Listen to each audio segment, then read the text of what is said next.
PHNX's continuing coverage of the 2024 Met Gala. Oh, no, we're not talking. PHX's? It's the PHNX's. Oh, I think it's PHX's. No. What's up, everybody? It's the PHNX Suns podcast. I'm Espo. He's Saul, Flex, Gerald. It's a fella's day here on the program. And how was your weekend, boys? Good. It was all right. It wasn't too bad. Yeah. It was good. We had a weekend. Yeah. Having a weekend was great. That was unusual. I would have preferred it not to be till June, but I'll take it in May as well. Mm-hmm. Look, guys, there's one topic and one topic only that we're gonna, get into to start this, and it's Frank Vogel. Will they? Won't they? Or should they fire him? Will they fire him? Flex, I'm gonna start with you. What's the latest you're hearing, and where are you kind of sitting right now on the topic? Man, it's changing by the minute. Actually, man, it's my. I like that. I love that confidence. No, it's yeah. I will say this: over the weekend, the powers that be were having conversations. Mm-hmm. They had numerous conversations, and if you'd asked me that question on Saturday, I'd have been leaning towards an entirely new coaching staff, top to bottom here. That's why you have the conversations, and over the last 12 to 20 hours, it's just a vibe that this team could potentially bring Frank back. And, Sorry. And I'm being honest. I mean, I listen. You hear the way I'm talking. It's hard for me to get it out because it's a complete shift on what I've been hearing since Friday and Saturday, and it's a little bit of it's a little mind-boggling. I don't know where they're going with this. If you asked me, I think it's time to move on.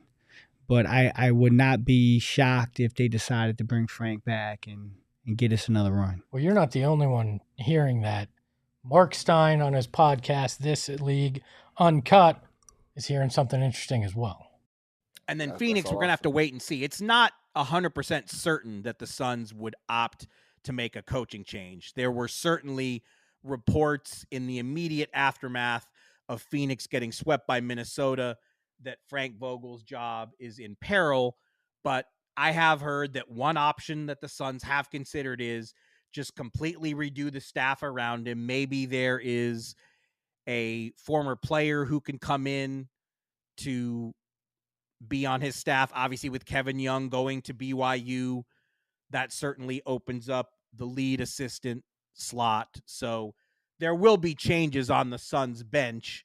Whether it extends all the way to the head coach remains to be seen, but it's the same thing. There just aren't, with Doc Rivers, as you said, taking the Milwaukee job mid-season, you only really have Budenholzer out there in terms of readily available recent championship coaches. I don't give a damn about that. We saw it with Frank. It didn't really amount to much. Why does that have to be the only criteria? Championship, coaches. Like, okay, yeah, of course that's a small pool. There's not a lot of them out there. And I'm sorry, the first minute you said, listen, Mark Stein, I appreciate you, but the minute you said, well, Doc Rivers left mid-season, so as if he was off the table, as if that's an option that anybody should consider, considering the dumpster fire that Milwaukee was. Like, come on, what are we talking about here? This team did consider him last offseason. Oh, my goodness. Gerald, what are your initial reactions? Man, I don't know. It's tough because I do feel like in a lot of ways we've addressed this, like the failures of the Suns team do not fall solely on Frank Vogel. But I do agree that in terms of the limitations you have in terms of drastically tweaking your roster, unless you are willing to trade a member of the big three, like the only thing that you can do is kind of keep the core intact and change coaches, because a lot of people are not going to accept just running it back top to bottom with the same coaching staff, the same players, and just counting on continuity. That's not good enough. So there's always going to be a fall guy in a situation like that. It does feel like Frank Vogel would make the most sense. But I do think it's important to note that changing the coach, as we learned last year, does not guarantee you anything. Even if you bring in a guy with championship experience like Vogel had, and you bring in another one like a Budenholzer or one of the few names that's on the market, like at the end of the day, you can bring in any coach in the league. The leadership in the locker room has to be better. The continuity, chemistry, fight in these guys, it has to be better. The question is whether another coach can hold them accountable and bring that out in them. And so I think I understand where people are coming from in wanting Frank to get the axe in that way, because if he did lose the locker room, or if the big three didn't believe in him, or if there's this perception that he's a nice guy, but he's maybe not the guy to get us across the finish line, then yeah, you can't really reestablish that kind of credibility over a summer. But the whole idea that they can the coaching staff to me seems pretty asinine and leave Frank, right? I don't know what you're actually accomplishing there, because if there was a rift, which I highly doubt there was, but if there was, you imagine it would have been Frank and Kevin, guys between those two guys. So clearing house, you're really not going to have continuity at that point, which they stressed in that press conference. I don't understand what that would accomplish, or if that would change anything really, for Frank or for this team, just to get rid of the guys, in the back row, essentially, that don't impact it as much. It's a superficial move, in my opinion, if you do something like that. Like, what are you really accomplishing, right? If you went to any organization or any business and you left the top dog or the CEO or whatever, but you fired everybody that was immediately underneath him, but then kept the staff, what does that say about you as a leader? Yeah. Like that's the thing that I go, like, how does Frank Vogel, you're almost setting him up for failure again by doing that, because if they should fall on their face again, then everybody's going to know, oh, well, it's definitely Frank Vogel because they replaced his whole staff, right? Yeah. And not the players to some degree. I just don't understand. I also don't buy, like, I get that he's only been here for a year and it's hard to establish yourself in a year. I totally understand that perspective. But you know what? I remember dating a girl back in the day for a year and I was like, this ain't going to work. You know what I mean? Like, sometimes you just know. You like just at know. That year mark, or did you know before and you just let it right out of you? Let's not talk about. We're not going to answer that. Hey, let's not talk about old girlfriends. Because I made a comment the other day, and when I got home, it wasn't a nice. Yeah, it wasn't very nice when I walked through the door. I missed that. We warned you. Yeah, we did warn you. We tried. But You like, were here. But like, no, I wasn't here. But like, again, like, I don't care. It's just like the Cardinals when they replaced, Johnny Fuckface with Kyler Murray. Like, he was only here for a year, and then they replaced him. Rosen, Josh Rosen. Johnny Fuckface works. They knew that he wasn't the answer, and I do think that there's absolutely better candidates out there, in my opinion. Yeah. I do think that there's some legitimate candidates, and you don't necessarily have to find one that has championship pedigree. Budenholzer didn't have championship pedigree until he got one. That's right. Vogel, same thing. Like, okay, and they've only got one. It's not like they've been like a history of repetitive championships. It's only been one. It's a flash in the pan. Yeah, Doc Rivers won. Yeah, exactly. But he keeps getting gig after gig, right? Yeah. Because why? Because of 2008. They're like, there's got to be more to it than that. And there's other coaches. I don't think it is for some of these organizations. Well, there's other coaches, and specifically in other leagues, that have won multiple championships. So if you're really looking for somebody with a championship pedigree, they are out there. Yeah. Hey, you guys all made a great point, but one I want to pound on is if Frank Vogel stays and he allows them to fire his entire staff that he picked, right? Mm-hmm. That's like a death sentence for a coach. Mm-hmm. You just don't do that. Right. You picked every person on this staff, and now you're saying it was them, not me, but I picked them. Mm-hmm. It was them. Mm-hmm. That's the first problem I got, which makes this situation a little weird. Number two, I'm almost certain that they're not going to say, hey, you picked all those guys, we fired them, now pick 4 more guys. So he ain't going to have no control. Right. Mm-hmm. They're going to come and say, we gave you that chance, you're staying, you're dropping, you're basically pointing at them, now we're going to pick the 4. That never works. Like the coach, if that never works. So To me, this is a huge fuck up if this is the way that they go about it. If you're going to clean house at the back of that bench, you got to get the leader that put them together out as well. Right. I mean, he already, and not that we never got an indication from Frank or Kevin Young that it was uncomfortable, but his lead assistant was already chosen for him, and it was the guy that was competing with him for the job that he got. There's already a naturally uncomfortable dynamic with something like that, where your lead guy is potentially your replacement if things go south. Yeah. If you do that with his entire coaching staff and fire the entire staff that he handpicked himself the last season, you're basically telling him, you're going to be the fall guy if this season doesn't get off to a good start. We already have your replacements lined up here to choose from on an interim basis. That's just no way to build a healthy environment, especially if you're banking on continuity and all that stuff. Like, it just doesn't work. I think you were covering this. You and I have seen this firsthand before. It happened in season, but they fired most of Jeff Hornacek's staff on him and left Earl Watson and I think a handful of others, but primarily fired most of his main assistants. And what did that last? Another 3 weeks? Right. Like you are setting up a guy for failure. And in that case, they knew who they wanted. He was sitting there the whole time, basically right behind the head coach. I just, that gets you nowhere. I think that actually exacerbates the problem. Yeah. If you wind up keeping Frank Vogel, a guy that didn't seem to necessarily have control of the locker room at times, based on those reports we heard where they're laughing at him when he comes in and getting angry after that, after the Clippers, I believe it was, kicked their ass in that first half. And then you're cutting him out at the knees, but going, he's still your coach. Like, I think you're going to wind up with more problems than you had this year if you go that route. And that looks like an indecisive leadership group at that point too, above him.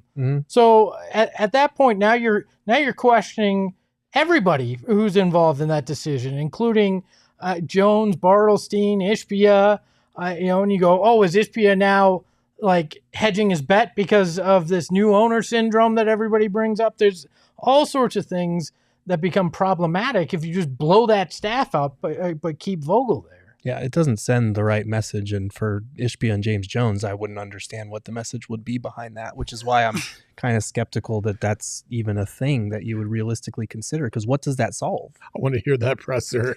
Like, yeah, it was David Fizdale's fault all along. Like, what? Is that what we're supposed to take from that? Take that for that. Oh, boy. I don't understand. It doesn't make any sense.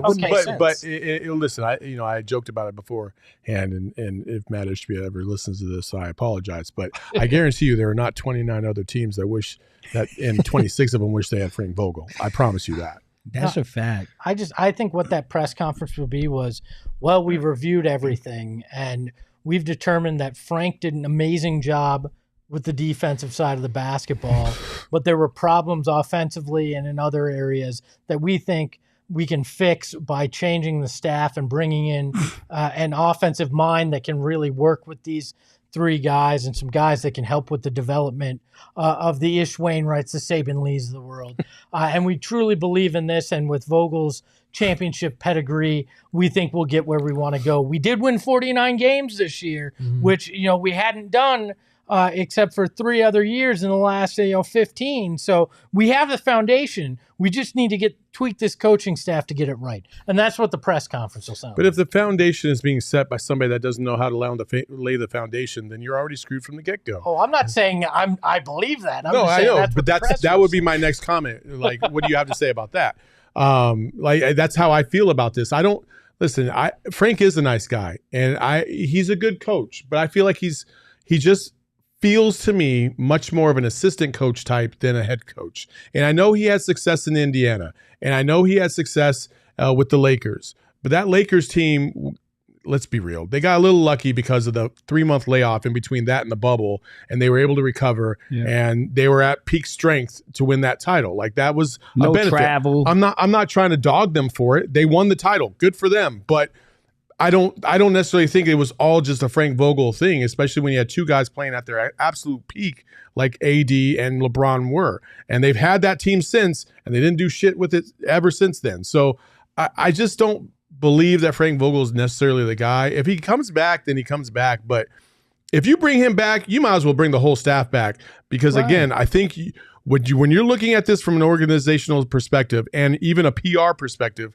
you cannot cut a guy's staff and bring him back and think that everybody's just going to be cool with it. The minute they lose 2 or 3 games in a row, everybody's going to be gunning for his head. So you're damned if you do, damned if you don't. So you might as well either get rid of them all or you keep them all. It's not an either or thing. If he tells you can bring Phil Handy in, nope. Does that change your mind at all? I know you're a big Phil Handy. I love Phil Handy. I love Phil Handy, but give him the job. I don't want him being under. Like I'm just listen. If you're gonna bring somebody in that you believe in more than Frank, then give him the damn job, not Frank. Like I'm not. Listen, I'm with Saul. You either fire everybody or you bring them all back. How about we bring somebody in here that's actually hungry? Forget all the championship. They got 1 championship. I want somebody that doesn't have a championship. That's gonna go in that locker room and say, "I want this shit more than y'all." Yep. That's what I want. And Saul alluded to somebody. Go check out Old Heads when you get a chance, right? You'll get to what, because I love it. I'm telling y'all right now, there's people out there that I think can come into this locker room day fucking one and look at all these guys and challenge them. In addition to that, but like look at around the league right now. Like look at OKC and what they're doing and who their head coach is. He doesn't have championship experience. Right. Chris Finch, same thing. Like you go around the league, there's plenty of coaches that just need an opportunity to do it. Now, some of them might have had opportunities before and fallen on their face. That's fine. But if you know exactly what the details were behind the scenes and why things happened the way they did and the nuances that went in between them, sometimes you can find a coach that is going to be legit. It doesn't have to be the most popular guy. This ain't the fucking prom. I just want the most qualified candidate. I don't give a shit how they look. Yeah, that's facts. Well, I thought it was very bold on Old Heads that you said Stan Van Gundy should get the job. He didn't. But go check it out. Go check it out. You got to check that out. I found it interesting in the Stein report that they said, they might want to get a recently retired former player. That's interesting. In that spot. Why does that change anything about Frank? Doesn't that, for me, that feels like you're putting a guy in there that relates to the players a little bit better, which then sets him up to be the guy that they all say, we want this guy, not Frank. Again, it doesn't feel like that fixes any problems. It probably just causes more problems.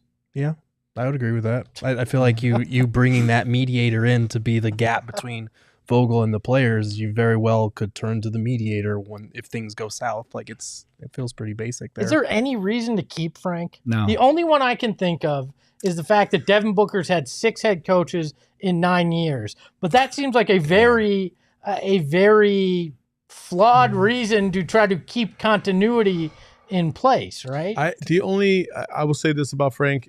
You give him a chance if you genuinely, and I mean genuinely, feel like he was not the reason why you were held back this year. If you feel like he did everything he could and there were some other factors, that determined why you had the season and really the flame out in the playoffs that you did, and you don't feel like it's a majority of his responsibility, then okay, I can deal with that if that's what you're going to say. But you better come out and say that. Like, don't you sit there and try to blow smoke up anybody's ass, because we saw what happened. Any coach that has the ability, that has the talent that this team had to flame out, not even win a single game in the playoffs, that's inexcusable. Yeah. Like, you got to win at least one. And this team looked like they weren't even into it sometimes. That is not just on the players. It is a large part. I promise you we'll get to that point. But the coach also, if you have a well-respected coach who holds guys accountable, you just don't see that type of thing happening around the league with really, really good coaches. You would never see that with a Pop-led team. Come on, man. Like, and the guys that did quit, guess what? Those motherfuckers are out of there. There was no way they were keeping them around. And so, like, moments are okay. Like, you have a moment, whatever, things get a little out of control for a game or two, fine. But to completely get mollywopped in the playoffs like the way you did, that's inexcusable. So somebody's got to go. Whether it's a coach or a player, somebody's got to go. And ultimately, most of the time, it ends up being the head coach, because they are the ones that are overseeing the entire operation. And if they can't get the job done, you got to get rid of them. So, I mean, to go back to your question, Espo, I think there are some pros to keeping Vogel around, or reasons why you wouldn't fire him just yet. And I'm not saying I agree with all of these reasons or necessarily any of them, but I do think it's important to note that like he's a defensive minded coach. He came in with a more adept defensive big in DeAndre Ayton. And he was traded pretty quickly, and he had to work with Nurkic, and he had to deal with the big three only playing half of their games together, and the starting five only playing 35 games together, and they still were the 13th best defense in the NBA. Now I know that's nothing to write home about or get excited about, but despite all the injuries, despite a roster shakeup mid-season where you traded 4 vet minimum guys who none of them were working out in your system, they were still an above average defense that was pushing top 10 and top 5 in half court defense after the All-Star break. Like when they had their team together, their defense was legit. It didn't work in the playoffs. That matchup wound up being a lot worse than I think we expected. And the Timberwolves might be a lot better than we thought they were. But I do think that there were signs near the end of the season or in the back half after Christmas where it was like, okay, we can see what this team kind of looks like, but can we stay healthy enough to get there? Can we get there? And I'm not saying that to overlook the fact that in the playoffs, it looked like they didn't have fight. In the playoffs, they had no answer. In the back half of the season, the Clippers, right before the playoffs, we were like, what the hell is wrong with this team? How do you go down 35-4? Have they tuned him out? Have they given up on Frank? Do they not trust him anymore? All this stuff. And I get that. But I will say that, like, they need to give him the tools to be a defensive-minded coach if he's a defensive-minded coach. He doesn't have the personnel to be an elite defensive team, and yet they were still above average in that way. His lead assistant was someone that was basically forced on him and not someone that he picked himself who was competing for his job. That creates a weird dynamic.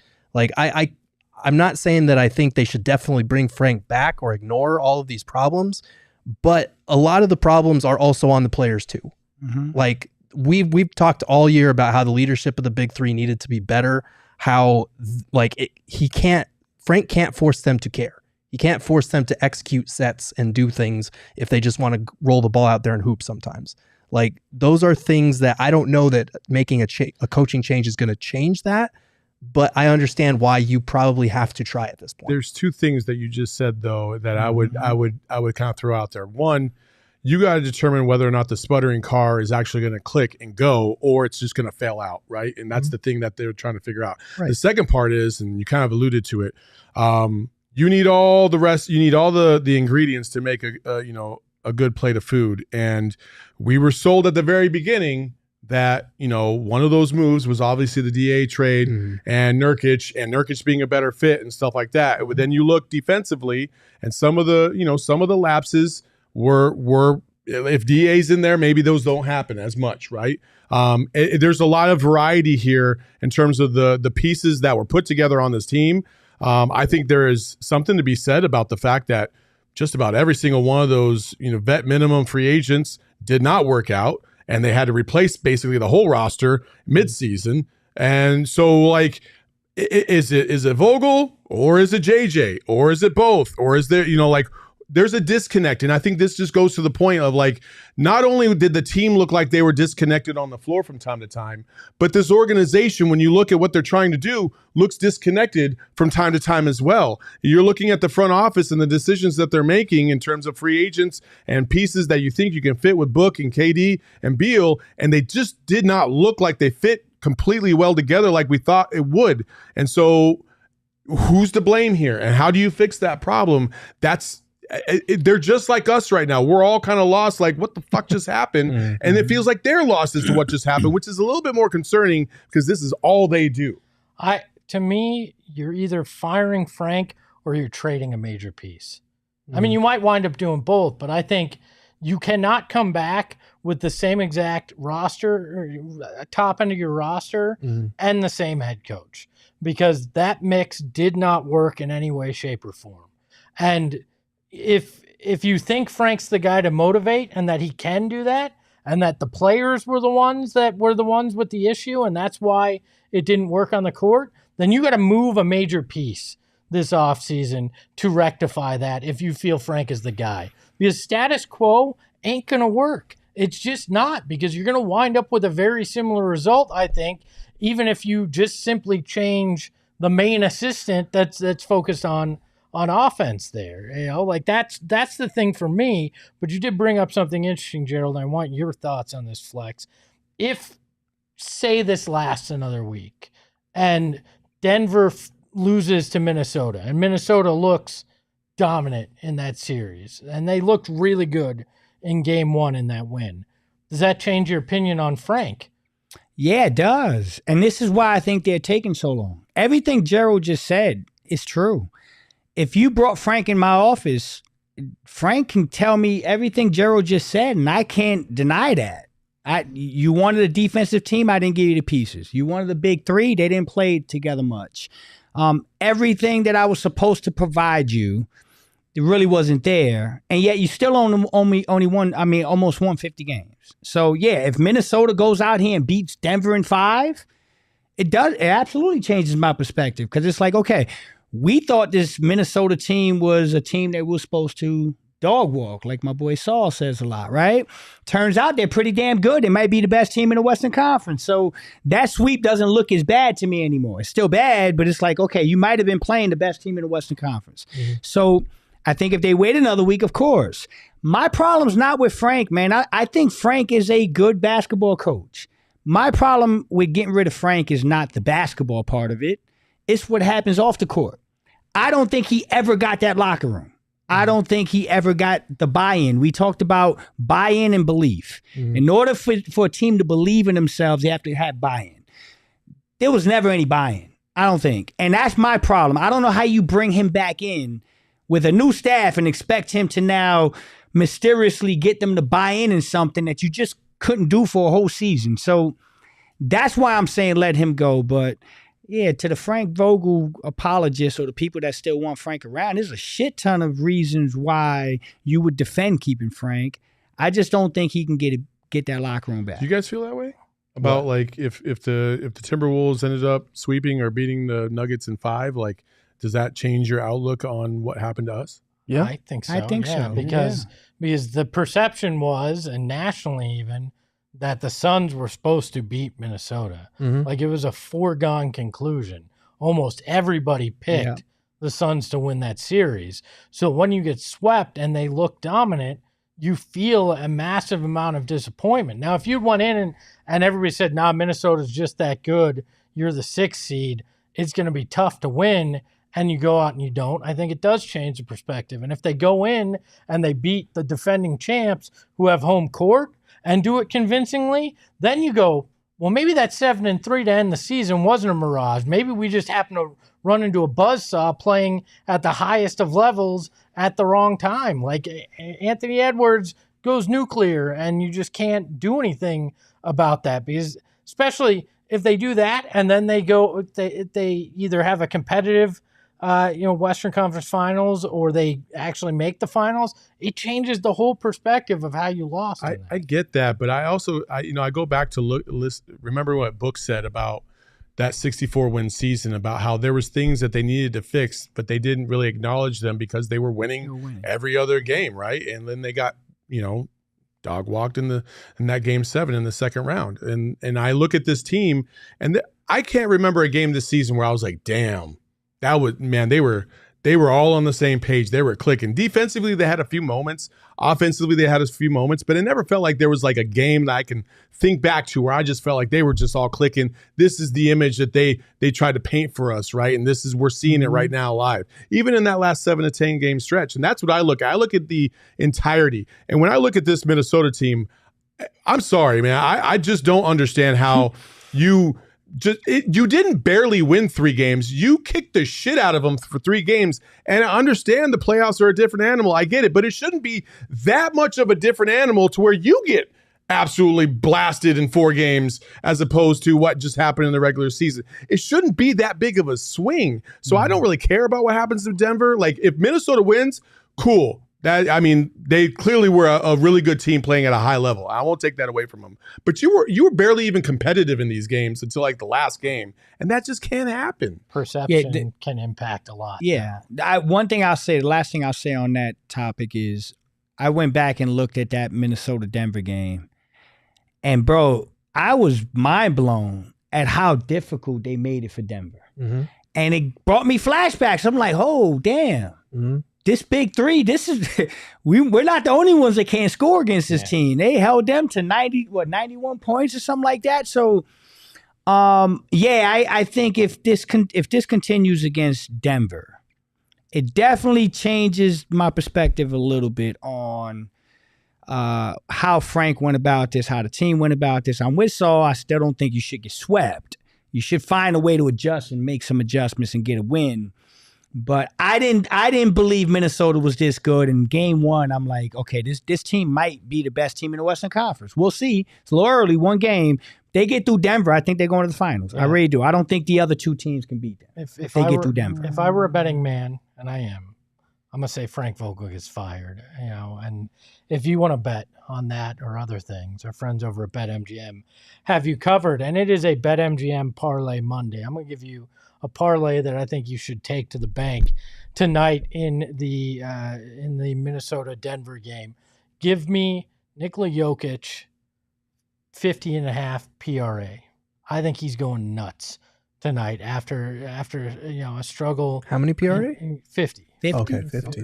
Over 50.5. Okay. So 51 or more is what I'm going to take. And Denver winning. That's what I think is going to happen. And I think Jokic proves why he is one of the best in the game, and he dominates tonight at home in game 2. So take that to the bank. But if you are looking for an opportunity to win even more cash, our friends at BetMGM now have their Grand Slam jackpot promotion every Friday, Saturday, and Sunday through MLB season. It is super easy. It's a weekly promotion where you place a $10 or more wager on any player to hit a home run every weekend. And if that player hits a Grand Slam on that day, they're going to win. You're going to win $50,000 or a share of that prize with anybody else that picked that as well. For example, a customer bets on Aaron Judge. I hate that they use the Yankee so much. Any customer bets on Aaron Judge to hit a home run. Yeah, you can switch that I up. could, but I couldn't think. I couldn't think of any player other than a Diamondback, and we know none of them are hitting grand slams. Juan Soto. David Smith hit a grand slam like 2 weeks ago. Yeah, that was 2 weeks ago. Have you watched how up and down this offense is? You see teams hit grand slams every day? They should. That's why you should bet on this, right? Oh, my God. Juan Soto. That's another Yankee. God damn it. Anyway, so if you bet Aaron Judge to hit a home run on the 31st of July, if he hits a grand slam along with 9 other customers, each of you are going to take home $5,000 in addition to the winnings. So download the BetMGM Sportsbook app on iOS or Android. Use the code PHNX, deposit $10 and make a wager of at least $10 to receive up to $1,500 in bonus bets if your bet loses. It's just that easy. Sign up using promo code PHNX. Place that wager, and you're going to get that $1,500 in bonus bets, even if your bet loses. Check out the show notes for full details. And now, listen to Shane talk about the disclaimer. Bonus bets expire in 7 days. One new customer offer only. Gambling problem? Call 1-800-GAMBLER. Available in the U.S. Call 877-8-HOPE-NY 467-369 New York. Call 1-800-327-5050 Massachusetts. 21 plus only. Please gamble responsibly. Call 1-800-NEXT-STEP Arizona. 1-800-BETS-OFF Iowa. 1-800-981-0023 Puerto Rico. First bet offer for new customers only. Subject to eligibility requirements. Bonus bets are non-withdrawable. In partnership with Kansas Crossing Casino and Hotel. See BetMGM.com for terms. U.S. promotional offers not available in New York, Nevada, North Carolina, Ontario, or Puerto Rico. Get stuffed, Ontario. My diss track's coming for you later. All right. Well, this season was balls, and you can shave your balls this brother. This beach season, baby. Let's go. Hey there, beach babes. Are you ready to soak up those summer vibes and unveil your ultimate beach bod? I'm going on a cruise. I'm about to show this bad boy off. You're going to show your beach balls off? Yeah. It's a nude beach? You're in luck because our friends over at Manscaped have you covered from head to toe. All you got to use is promo code PHNX and save yourself 20% and unlock the confidence you need to turn heads this season.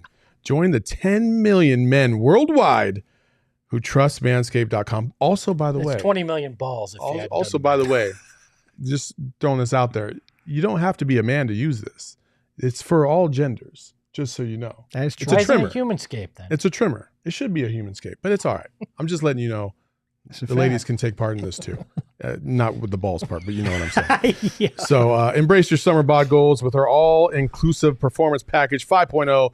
Perfect for those aiming for that crisp, clean, confident look.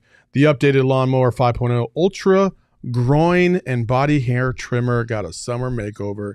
It's waterproof, designed for splashy pool parties and beach hangouts. Again, 20% off free shipping with the code PHNX20 at manscaped.com. That's 20% off plus free shipping with the code PHNX20 at manscaped.com. The summer sun is here to stay, so trust Manscaped to keep your pubes at bay. This summer, Saul Bookman at a nude beach near you. I didn't say nude beach. Well, if you showed off the beach balls. I said beach bod. Oh, And you okay. went beach balls because your mind is in the gutter. Can we I take a said look beach at bod. Jacob? Let's take a look at some of the super chats that we have here. We got one from Matul who says, "Did you see Mike Conley's interview in response to the Suns? He said it was fun to see teams dysfunction, yelling at each other to get back on D, and yelling at the coach, etc." I did not see that. I'd be curious to see where he said that and what specifically he said. But I mean, that, to be fair, that doesn't tell me a ton in terms of anything about the Suns. It just tells me the Timberwolves are putting their opponent in that position. And I think, as any player in the league would tell you, they enjoy when you are pounding a team so bad that their other side is dysfunctional like that. Facts. Yeah. So I don't know how much I can read into that without seeing his actual comment. Agreed. Be calm. See clearly. Our friend is back. Oh, boy. $2 super chat. Quote, "Frank has no cheeks. That's the problem. Hashtag flat butt." It's true. Oh, man. It's true. True. Man. Guys, I just want to wrap up the Frank conversation here real quick, and we'll turn to a few other things, but I'm going to put you on the spot. We heard, in the Stein clip talking about how Ty Lues of the world aren't going to be available. There's not a lot of big names out there. Is there a name that potentially excites you to move on from Frank and try to bring somebody else in here to help this team succeed? Yeah, because I'm not thinking about just this year. I'm thinking about like the future of this franchise. Who do you think can lead the ship for years to come? Who do you have confidence can come in here and really establish a winning culture consistently? You've gotten close. You flirted with that, under Monty, obviously. And it's not like Frank destroyed it. He had 49 wins this season, so I'm not going to say that he did. But I just don't feel like he's the future. So the name that I would continue to go to, and I wore the shirt last week, and I'll continue to pound the table, and I don't give a shit how many people say I'm stupid about it. I think it's Becky Hammon. I think she is by far one of the better coaches in the country, and she's got the championship pedigree to prove it, and she's got the support from not only Pop and other coaches, but also a lot of players around the league. She is very, very well respected, and she's proven it. So I think that's the one I would go after to see, what that's all about and see if she'd be interested, because I feel like she could be here for decades if she did this and got this opportunity. I love Becky Hammons. Mm-hmm. I would absolutely love it. I sign up for it right now. Like Saul said, she commands the locker room. She commands respect. She's won at every level. I want somebody in here that wants it more than the players, and that would be a historical hire. There's no way you can tell me that a Becky Hammons-led basketball team isn't going to go out there and perform every damn night with the amount of pressure that would be on her shoulders as the first woman NBA coach in history. Those are the type of moves. And it's not just because of that. She can coach her ass off. Like, she knows the game of basketball. So I'd be all for that. And I've said this a couple times, or I'll say it again. I'm fascinated with JJ Redick. I really am. I think he understands the new era of basketball. He understands the psychology of these new players. And I think he's another guy that would come in and demand a certain quality, a certain level of respect. So those two guys, those two people candidates are both intriguing in their own way. I know people are going to say first-time coach. Do you really want to do that with this type of roster? But Popovich at one time was a first-time coach too. Eric Spoelstra was a first-time coach too. At some point, they got to get an opportunity to show their greatness, and I wouldn't be opposed to either one of those. I don't care if the person's a first-time head coach. The thing I wonder about with JJ Redick is hasn't spent any time on a bench, which is different than first-time head coach. That's first-time coach. Yeah. On except for coaching his kids. He talks about coaching his kids, but also, is he too much of a contemporary of a guy like a Kevin Durant, even to some extent a Bradley Beal, to where can he break through and be the guy to call somebody out, to own the locker room, to have control over a group that has such big egos? A younger team, I totally could get that, but can he come in and command the respect of the room the way that you're going to need this group? Because we feel like Frank didn't have the respect that, and that's my big question with JJ. It's all well and good if you know basketball philosophy like nobody else, that you have a basketball mind, and that you're really good at talking about it. But how are you in those situations? Can you call a Devin Booker or Kevin Durant out and hold them accountable, or are you going to have similar problems that they did with Frank just because this is a guy that they played against and I believe they've played, at least KD's played together with on all-star teams and stuff. Do you have that gravitas to pull that off? That would be my biggest question. I do think as long as he brings the same energy that he calls out Stephen A. Smith with on First Take to the locker room, I think he has. I think he has that mentality, especially of being able to divide. Like if I am a head coach, setting those barriers there, because that is important. Because if they look at you as their former teammate or former guy they used to play with, that's not that much older or not that much division, that is a problem. I wouldn't worry about that with JJ though. And I think honestly, we talk a lot about, does this guy have the disposition for it? Does this guy have this quality for it?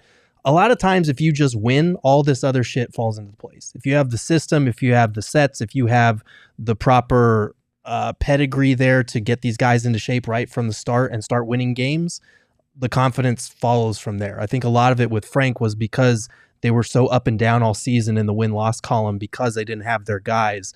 It's a lot easier to lose faith when the adversity hits. And I think that's what happened here. But I like Becky Hammon. I think she would hold people accountable. I like JJ Redick for his basketball mind. I would probably throw out, I know this isn't going to, make a lot of people excited, but Mike Budenholzer is a good coach. You need a team. You need someone that's going to rack up regular season wins for a team. You need someone that's going to put a system in place where they can feel confident night in and night out. We know what we're doing.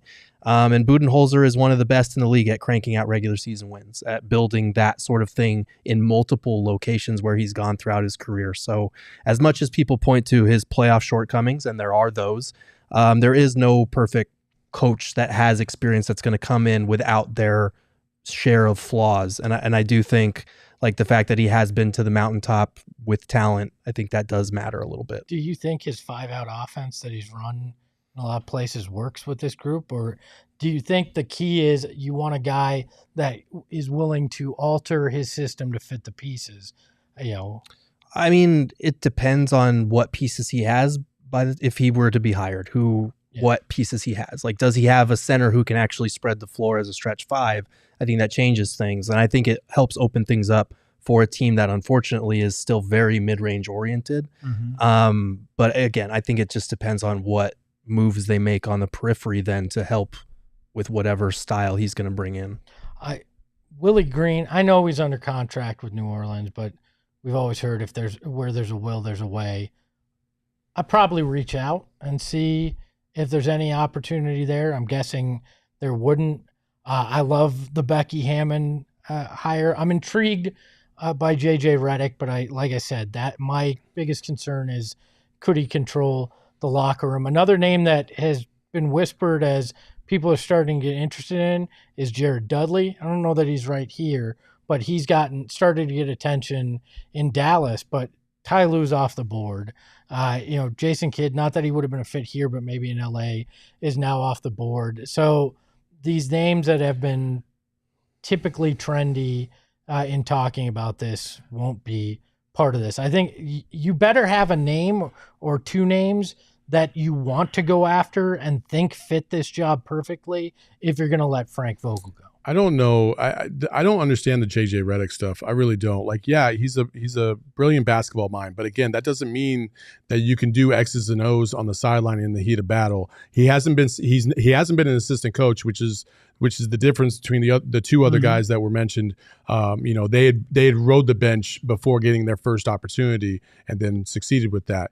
And when you're looking around the league, it's easier for you to be the head coach at in Charlotte when they're basically the ceiling is the floor. Like you can only go up. Right, you're talking about a team that has 3 guys that could potentially be Hall of Famers. There's going to be an expectation that comes along with it to throw a first-year head coach into this mix and hoping that he's going to be able to relate to the players and get them to a certain level of status in terms of accomplishment. I have a hard time really believing that, and to me that's just you're just throwing a Hail Mary hoping that this is going to work out, and you somehow have figured it out. Like that's a tough one for me. Also, there's like a bunch of people in the chat. They're like a woman, like that saves that sexist shit for someone else, man. They're no baller, there's so many good coaches out there. It doesn't matter if you're a man or a woman. I don't give a shit about that. Can you coach the game? Yes. And there was somebody in the chat that also said that the top players don't respect her. Bullshit, they don't.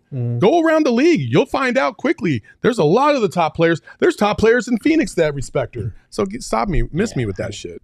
I think that stuff's that's crap just so in terms of 1960s, man. Grow the fuck up. Again, I don't think if you fire him though, you can't have another prolonged search that takes forever, and then you hear this guy dropped out and that guy dropped out like we did last time. I think they have to know who they want. They have to go get him. And I think JJ Redick won't even be a consideration because I think he's going to be the Lakers head coach. I think it's going to be him or Coach Bud in LA. And I think if LeBron's planning on staying there, I think that's going to be a LeBron selection. That screams LeBron guy. I mean, they're doing the podcast together. It seems like a guy that they might hire thinking LeBron will like this. I just feel like the ideal person that we've all heard is Ty Lue. I think everyone would sign up for Ty Lue. And this is just my opinion. From the conversations I've had talking about JJ, we talked earlier before we got on the show, certain phone calls I had this weekend. I would hate for JJ Redick to be the next Ty Lue, and he's right under our hand, and we don't do it because of the experience part of it. You're right. I get what you're saying, Saul. He's got no experience, but I get the feeling that JJ Redick is going to be the next version of Ty Lue, and he's going to be a coach for a long time, and you got to take the risk at some point, and I think right now is the opportunity to go hard. Espo, I think you're right. I think if we don't do it, the Lakers will. And I just hope that doesn't backfire because the 2 guys that we want the most might be sitting in LA for quite some time. Well, you know what? If you want some experience of your own flex, I got a way you can get it. It won't be coaching experience, but it'll be a great experience. And maybe an evening out with the missus. With Game Time, you can get tickets last minute and save up to 60% off. I'm looking at taking my wife to see Justin Timberlake as a birthday, a Mother's Day gift, and I've been looking at Game Time, and those tickets have steadily come down. I can get in for about $75 a pop right now, and I think I'm going to do it because she enjoys Justin Timberlake, and Game Time's going to get me in with a great deal. And if you want to get a great deal, you can use that promo code PHNX, and you're going to get $20 off. But it's not just concerts, it's not just basketball. You can get into baseball. They are a partner of MLB, and they make it real easy with great killer last-minute deals. And all in prices, you can see your views from the seats and their lowest price guarantee. But one of my favorites is if you find a cheaper price somewhere else, they can give you 110% of that purchase price back. So they got you covered. It's super easy. So make sure you download that Game Time app, or you go to their website, use that promo code PHNX. You're going to save $20 off your first purchase. It is just that easy. Download Game Time today. Last minute tickets, lowest prices, guaranteed. I'm losing a lot of people in my inner circle today because, sometimes people have their own opinions about coaches, and they don't have to agree with me. That's fine. But you can. But they can't be friends with you if they don't? No, They're out of your inner man, circle. you just got to come correct, man. Like, if you don't think she's a good coach, that's cool, man. But, listen, if you're going to go sexist, then you can't be part of my inner circle. But for the rest of you, you can be part of the inner circle. And I don't know if you guys checked this out, but our boy Mike Luke down in Tucson did a power rankings of Circle K locations. Okay. And I have 3 locations in my power rankings in top 3. And one of them is Val Vista and Germain. Okay, And that then is a quality. the second one is it's right by the 303 off the I-10 something Parkway. I forgot the name of it. But anyway, it's brand new. It's beautiful. And then for me, the last one would be off of Riggs and Arizona Avenue.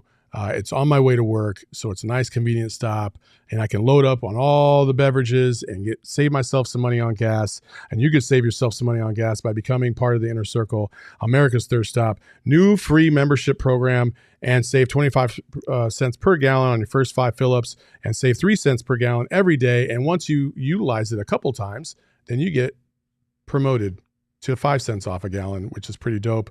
So thirst meets your match. And also, we have a very special deal for you. Enjoy your member exclusive beverage deal.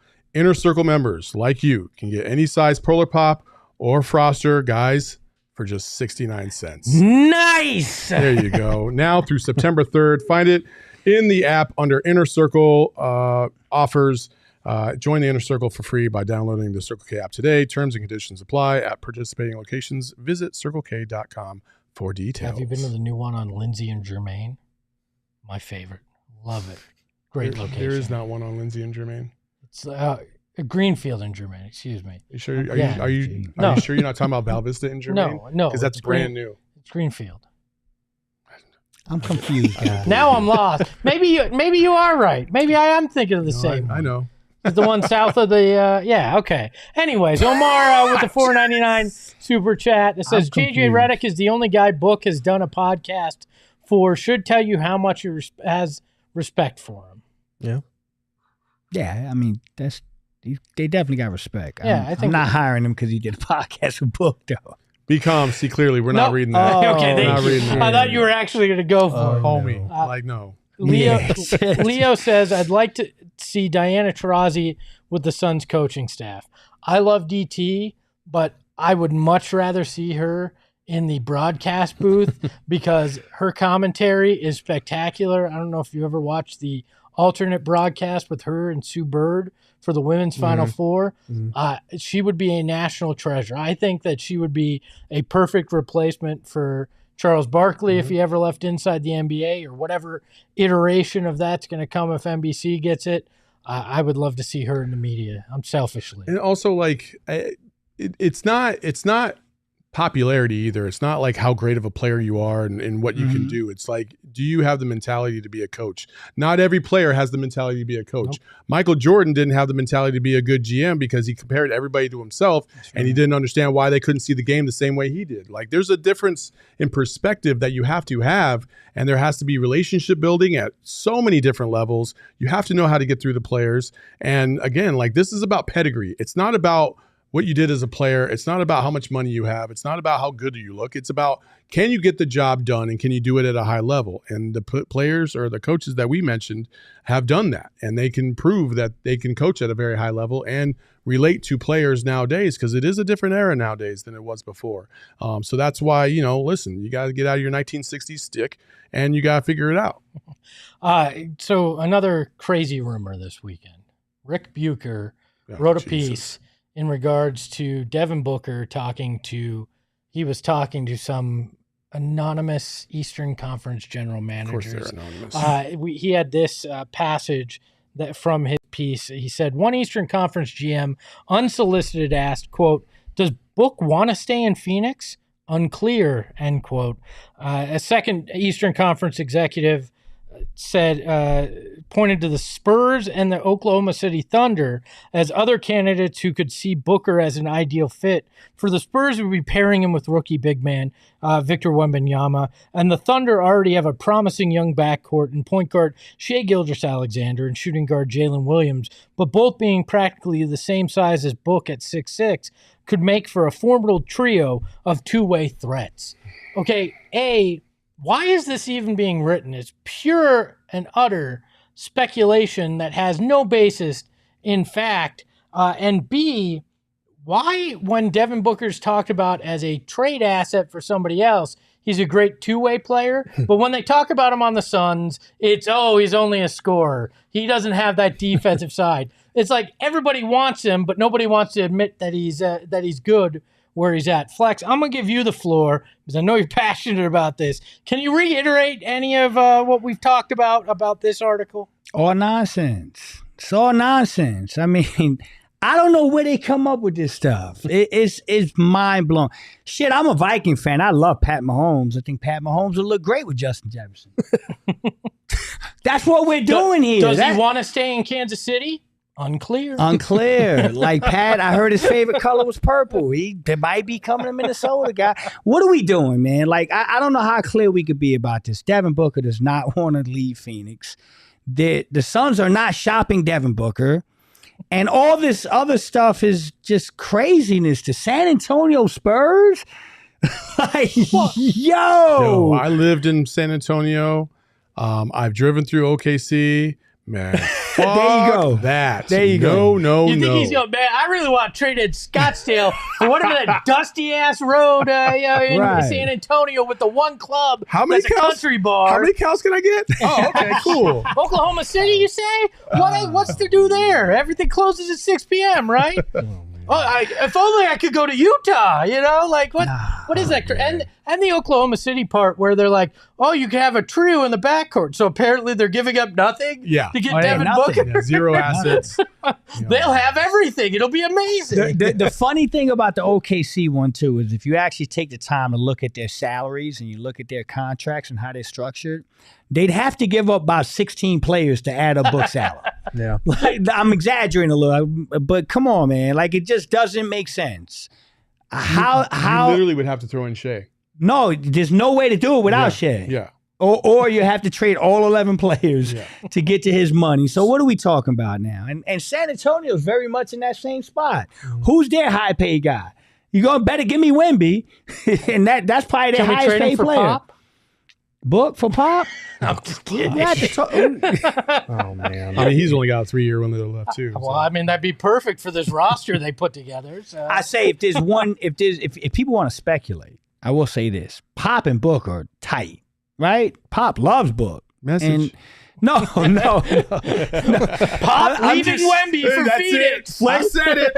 I'm just saying, like, Pop loves Book and Book loves Pop, but that doesn't mean neither one of them are going to be doing anything together other than, he ain't even on Team USA no more. So, that's over. Maybe they'll share a glass of wine. Yeah, it's probably what they'll do. This is all nonsense, guys. I don't know. What y'all think? I mean, this is kind of crazy. It's baseless speculation, and low-key, like, that Eastern Conference GM is either being intentionally disingenuous or doesn't know shit, because everybody that actually knows about the league, knows about Book, knows that he wants to be there. Like, how much he values being here, how much he values being that one guy for Phoenix and being the one who's brought a super team here, wanting to do it here in Phoenix and win and be that Dirk for Dallas or that Kobe for LA, that one guy who spends his entire career in one place. Like, those things are important to him. And it doesn't mean he will stay here forever, but to just chalk it up as, does he want to stay there? Unclear, just because you don't fucking know. Right. That's lazy and stupid to me. I mean, Okay. It's confirmed that the GM came from either Detroit or Charlotte because they both don't know shit. No, you know where I think it was? That's a good guess. Yeah, that's somebody on the Knicks that really wants to stir shit because they want Devin Booker in the worst way. That wouldn't surprise me. I'm not sure he wants to be there, but I heard New York, according to Stephen A. Smith. Just like It's just 50 other players in the last 5 years. Phoenix is Book City. He ain't going anywhere. But all's Texas. I can never say All this. Texas. Thank you. If Book goes to San Antonio, okay. All Texas. All Texas. If From Book St. goes- Louis. If Book goes to San Antonio or OKC, then Portland's going 16-0 in the playoffs next season. Ironically enough, the Blazers are my second team because I was born there. So, Well, yeah, I think I think both are about as likely as the other, to his point. Agreed. Playoffs still going on, as much as we don't like to admit it. And we tangentially touched on this last week, but it's Nuggets, it's Timberwolves tonight. If I had to force you to root for one as a Suns fan, who would you root for? It's Timberwolves, hands down.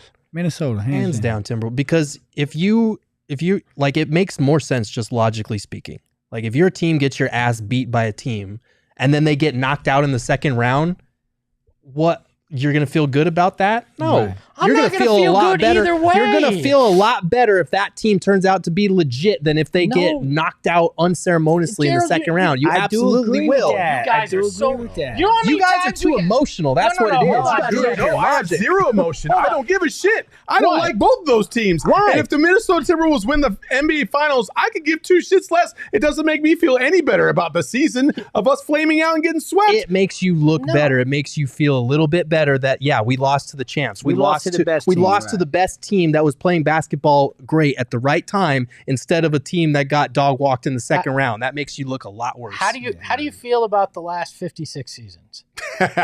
Because I believe that something like 16 or 18 times you've been beaten the playoffs by the eventual champ. And that shit didn't make me feel any better at all. I am all in on my Denver Nuggets, baby. Oh, Let's go. Why? Let's get the win. Why? Let's get a big win and kick Ant and all those bastards in Minnesota's asses. Let's do this, boys. I believe in you. I believe in our DNVR crew. Let's go, Denver. 5-2-8-0. Let's win this. Aside from yelling, what reason do you actually have? Do I need a to reason, support the Gerald? Nuggets? Yeah. It's sports. That's what we're doing here. It's irrational. I don't need a reason but other what's than your why are you because I do not screaming? because I am hyped up about it's That was the my NBA question. playoffs. Much like the Catalina wine mixer, I just get fired up over this shit. All right. I will say this: when the Suns won 64 games and lost to Dallas, and then Dallas had that embarrassing ass showing against the Warriors, it made it hurt more. Yes. Cause I'm Nah, I like, like damn, watching them dog, against y'all these y'all big lost to Dallas, and these dudes got mollywopped in the next round. Yep. I do feel better when the team that beat us makes a deeper run. And what did we do all fucking last summer? We said, well, we're the only team that took Denver to 6. That's Like, true. we're not that like, okay. Not if, that if you're far. going to play that game, then don't say that shit next time. What's the excuse if you go, hey, we're the only team that got swept by Minnesota and then won the game? I'm not saying there's an excuse. I'm not saying there's an excuse. I'm saying you said that shit all last summer, and now you're going to come back with totally different logic. Don't switch it up. That's what I'm saying. If they win an Don't NBA switch up now. If they win an NBA championship, no, I'm with G on this, man. We Let's did that shit all last summer like it's some great consolation prize, Yeah, and we now you're also- just going to totally we reject also that logic? rooted against Come the on. Nuggets in No. full force during the playoffs too. I'm changing my tune. I love Jokic, best player in the NBA. Jamal Murray, when you see him out there and he's actually playing, you understand why they said if only we had Jamal Murray. I mean, Aaron Gordon, easily the best guy to ever come out of U of A that's playing there. I mean, Michael Porter Jr., the only guy that's ever played this well with a broken back in the league. Let's go Nuggies. Hold on. Saul, answer this question. If Minnesota sweeps the Nuggets, which one is the bigger topic of conversation? Minnesota sweeping the Nuggets or Minnesota sweeping the Suns? Minnesota sweeping the Nuggets Right, why? because they're defending champs. Right. So now you're going to tell me if Minnesota swept the Denver Nuggets, it doesn't in any way, shape, or form change how we viewed the Suns getting swept by them. No, Not at all. not even a little bit. It may change. It's not like if we would have found a way to beat the Minnesota Timberwolves, we would have swept the Nuggets too. That doesn't matter. I just feel like the criticism. I will say this. I Yeah. would give you this argument if it was like the conference finals or even one round before the conference, like this round, right? But we are so far removed from the NBA finals that I'm like, I don't give a shit. We got swept. It doesn't matter. Like, I don't even feel like we were close. Yeah, no, I guess I'm speaking narrative. Like the Suns are getting killed for getting swept by the Timberwolves in this first round. National media, all the things they're saying, they deserve to say what they're saying, but it has to be painted in a different light if they go do this to Denver. I would also say this. It would matter if, like, you know, we were right there. Maybe we lost a buzzer beater or two. We were like, it went 7 games or something like it was competitive, right? Like we were right there, man. It just didn't break our way, but at least we lost to the okay, I can deal with that.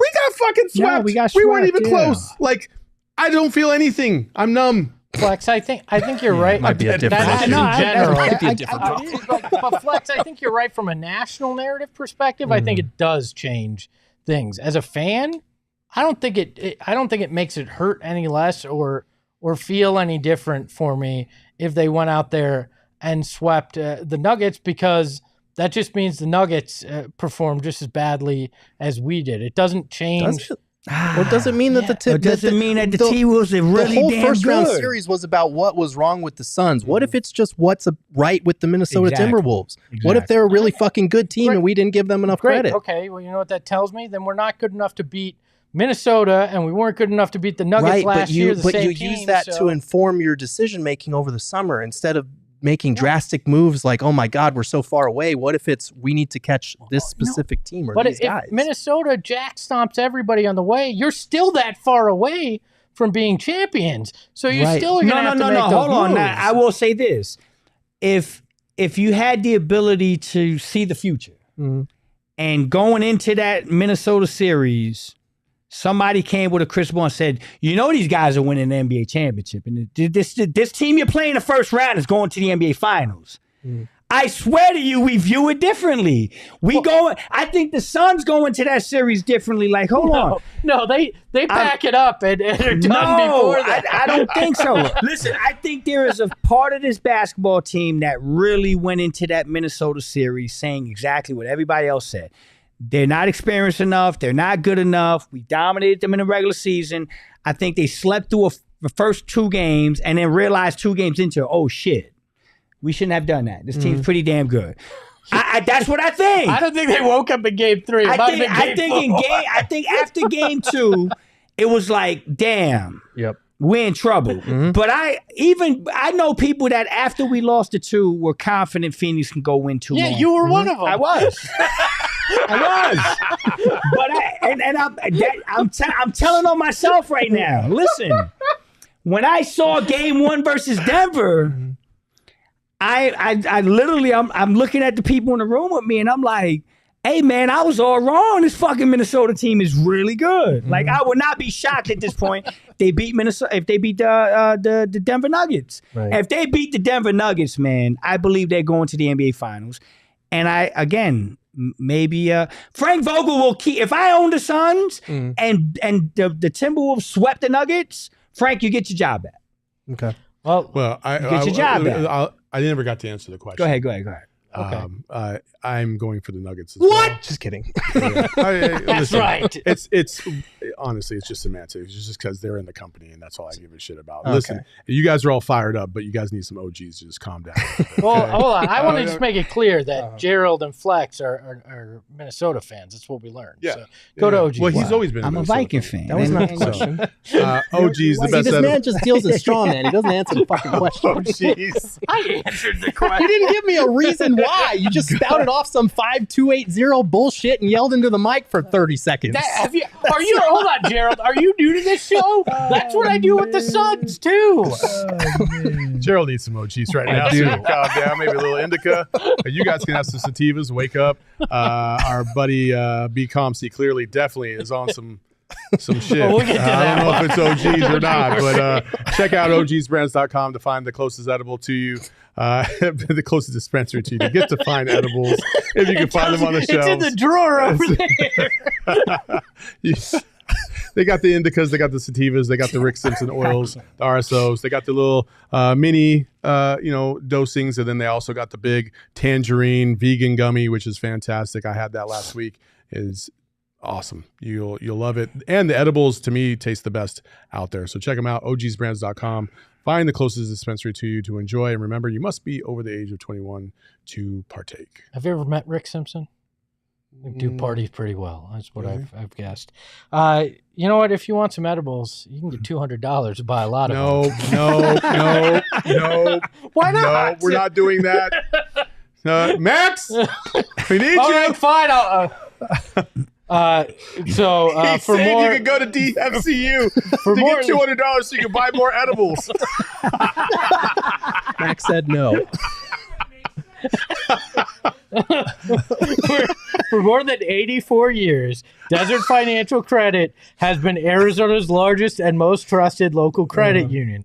I've been told I have to be boring, is what Max just shouted from over there. Dedicated to creating exceptional experiences by giving back to the community and providing financial solutions that make lives better. The Desert Financial team are financial experts who are committed to their members in the community, offering financial solutions tailored to helping real people achieve their financial goals and dreams. Look to Desert Desert Financial Credit for checking and savings accounts, mortgages, loans, credit cards, investment options, and more. I still want to know what more is. Join a credit union that is committed to giving back to the community and sharing success with its members. When you open a free checking account online, get $200 in bonuses. Get started by visiting desertfinancial.com/200. I think BComC clearly is close to donating $200 to us via Super Chats to get me to read things like this. Quote, I have to admit, me and Booker are no longer together anymore. And now Anthony Edwards, that thing hit different. And triple heart emoji. And yes, I'm numb with my new baby. Oh my God. What is happening? Guys, diss tracks. There were a lot of them this weekend. Oh, there were. goodness. There were a lot of them. I haven't were. dropped mine. There is one coming. I promise you that. Yeah. But I want to know. We saw the Drake and Kendrick beef this weekend. But if there was somebody on Was the it- Suns, Was it beef or was it kind of one-sided? well, yeah, it was an ass whooping. Yeah, it was. Hey, real quick, who won? Just say who won. Who won? Kendrick. It wasn't even Kendrick? close. Yeah. Kendrick? Okay. Although, what Okay. was the What do you big think, three? Ron? No. No. You got to fucking answer Whoa. now. So I thought Kendrick won all the way up until this last one Drake dropped yesterday. If Drake, Hold on, if it's Drake, so Flex. Drake's down 3-0, and Flex is going, he still got this. He's Wait, okay. wait. I really. Hey, listen, guys. They can win 3 in a row. no, yo, if Drake gave him bad information, that's genius to me. But anyway, forget that. Go ahead, get to the Well, point. was the Drake big 3 line in Family Matters a reference to the Suns, or was that just something else? I heard about that, and no. We don't want no more Anyways. beef, man. No more beef. Oh, my God. No more beef, man. I heard a lot of people say that, and I'm like, no, man, cut it out. But Anyways, go ahead. if there were a member of Phoenix Suns to drop a diss track, who would it be and who would it be against? Can I go first? Yeah, go ahead. KD, Charles Barkley. Okay. Ooh. There you go. $1,000,000%. Like it. He would roast him. First he'd smoke and then he'd roast him. Okay.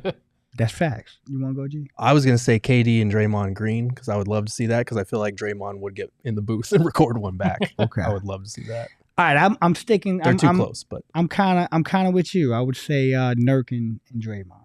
I think that'd be a lot of smoke. Man. Nurk versus Draymond. I think that'd get. Nurk is from Slovenia? Yeah, Bosnia. one of them. Yeah. My man Nurk and Draymond got some real beef. yeah. I would have said Book and PG, Mhm. but I believe these guys are back to being cool again. So. Okay. See, I had to go with KD just because we know he's been in the booth before, so I feel like he would be probably pretty good at it right off the definitely- bat. I got a couple. Go. Eric Gordon and 3-point shooting because that shit disappeared my this God. year. Come on, man. This guy. This guy. Oh, Frank Vogel man. against Kevin Young, maybe? Could we get a diss track there? Oh, we gonna air it out. We gonna air it We gonna out. air it out. Man. Or me and Eddie Johnson. What do you say about that? What?